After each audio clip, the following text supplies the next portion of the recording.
মহানায়ক উত্তম কুমারকে ভালোবাসার জন্য এই মহানায়িকাকে সারা জীবন একাই থাকতে হলো। একা থাকতে হলো মানে কুমারীই থাকতে হলো। চলুন আজ বলি সাবিত্রী চট্টোপাধ্যায়ের কথা। আপনারা জানেন কি, একটা সময় 70 দশকের সব থেকে আকর্ষণীয় নায়িকাদের মধ্যে সাবিত্রী চট্টোপাধ্যায় ছিলেন অন্যতম। হ্যাঁ, আপনাদের মনে হতেই পারে যে সুচিত্রা সেন মহানায়িকা।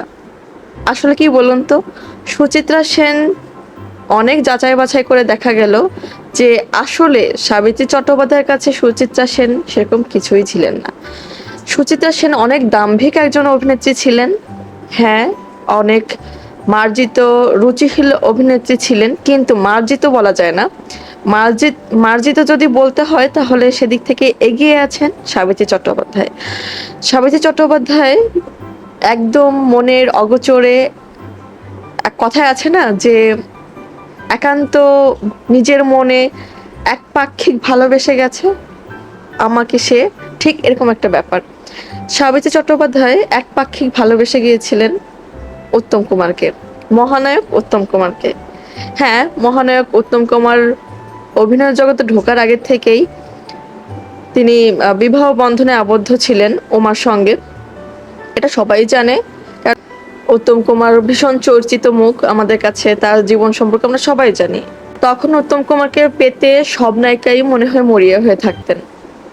এমনকি এক নায়িকা তো আছেন, আম, তিনি তো উত্তম কুমার সঙ্গেই ছিলেন, কিন্তু সেই সুযোগটা কিন্তু এই চিত্রনায়িকা সাবিত্রী চট্টোপাধ্যায় কোনোদিন নেননি। হয়তো আপনাদের কাছে সাবিত্রী চট্টোপাধ্যায়ের বয়স কালেই আপনাদের কাছে পরিচিত, কিন্তু তখনকার সময়ে আপনারা যদি ঘাটাঘাটি করে দেখতে চান তাহলে দেখতে পারেন তখনকার সময়ে অনেক আকর্ষণীয় নায়িকাদের মধ্যে ছিলেন সাবিত্রী চট্টোপাধ্যায় একজন। এখন তার সাজসজ্জা বা নিয়ে অনেক হাসাহাসি হয়, ঠাট্টা হয় যে এই বয়সে তার এই পোশাক যায় না, এই পোশাক চলে না। আসলে পোশাকে কি কোনো বয়স আছে? আমার তো মনে হয় নেই। তিনি তো চিরযৌবনা, কারণ তিনি চির, কি বলে,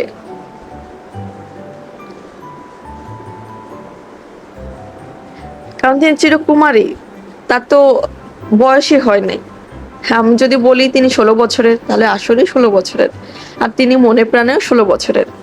বয়সটা মনে হয় তিনি আটকেই রেখেছেন, হয়তো মনের দিক থেকে, হয়তো বাহ্যিক রূপ তোর কেউ ধরে রাখতে পারে না, সেদিক থেকে উনি অনেক এগিয়ে গেছেন। তো সাবিত্রী চট্টোপাধ্যায় যখন মহানায়ক উত্তম কুমারের খুব ট্র্যাজেডি একটা সময় যাচ্ছিলেন, তিনি বাড়ির থেকে দূরে ছিলেন, স্ত্রী সন্তান সন্ততি সবার থেকে যখন দূর হয়ে গিয়েছিলেন, তখন কিন্তু চাইলে পারতেন তার প্রিয় মানুষটাকে কাছে নিজের করে নিতে, কিন্তু তিনি কিন্তু সেই সময়টা কোনোভাবেই কাজে লাগাননি। তিনি কিন্তু কোনোভাবেই সেই সুযোগটাকে লুফে নেননি।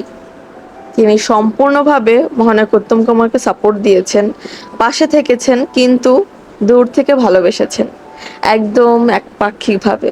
যে ভালোবাসা হয়তো বোঝা গিয়েছে, কিন্তু না বলার জন্য হয়তো সেই ফুল ফোটেনি। হয়তো তিনি চাননি যে আরেকজনের মনে দুঃখ দিয়ে আবার আর একটা কিছু ঘটিয়ে ফেলতে, কারণ ততদিনে মহানায়ক উত্তম কুমার আরো একজনের সঙ্গে লিভ ইন সম্পর্কে চলে গিয়েছিলেন, থাকতেন। কিন্তু আপনারা ভেবে দেখেছেন, এদিক থেকে আপনারা সাবিত্রী চট্টোপাধ্যায়কে আপনারা স্যালুট না করলে কিন্তু হবে না। তিনি অনেক অনেক অনেক প্রশংসার প্রাপ্তি অর্জন করেন। আসলে তিনি কিছুদিন আগে একটা সংবাদ মাধ্যমে বলছিলেন যে আম, যাকেই ভালোবাসি তারই দেখা যাচ্ছে বউ বাচ্চা আছে।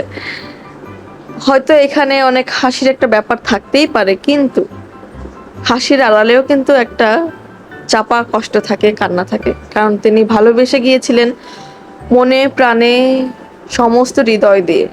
আর সেই ভালোবাসা হয়তো এখনো তিনি বয়ে বেড়াচ্ছেন নিশ্চুপভাবে।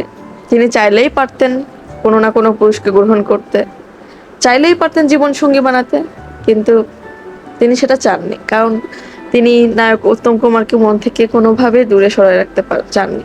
সেজন্য সারা জীবন তাকে আগলে রেখেছেন নিজের মনের অকপটে। তো সাবিত্রী চট্টোপাধ্যায়কে আমি বিনম্র শ্রদ্ধা জানাই। উনি আসলে চিরযৌবনা একজন নারী। যার বয়স হয়তো 16তেই আটকে আছে। আপনাদের হয়তো অনেকের কাছে তিনি হাসির পাত্রী হতেই পারেন, কিন্তু আসলেই তিনি এভারগ্রিন।